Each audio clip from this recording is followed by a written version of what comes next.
નાગા બાવાના વેશમાં છેતરપિંડી કરતા ઠગને વડોદરા ક્રાઇમ બ્રાન્ચે ઝડપી પાડ્યો છે. ઠગના પુત્ર તેમજ શાળાને વોન્ટેડ જાહેર કરવામાં આવ્યા છે. સન ફાર્મા રોડ વિસ્તારમાં ક્રાઇમ બ્રાન્ચની ટીમ પેટ્રોલિંગમાં હતી. તે દરમિયાન ખુલ્લા ગ્રાઉન્ડમાં એક રિક્ષામાં બેઠેલા શખ્સને પોલીસે તપાસતા તેની પાસેથી રોકડા રૂપિયા 10,000 મળી આવ્યા હતા.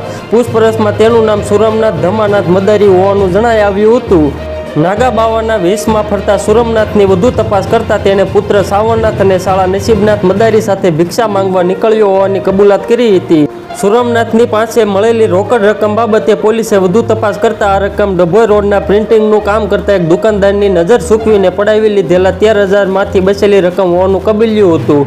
સુરમનાથ અને તેના સાગરીતો દાગીના અને રૂપિયા ખાઈ જઈએ છીએ તેમ કહી ઠગાઈ કરતા હોવાની માહિતી ખોલતા તેને રિમાન્ડ પર લેવાની તજવીજ કરવામાં આવી છે.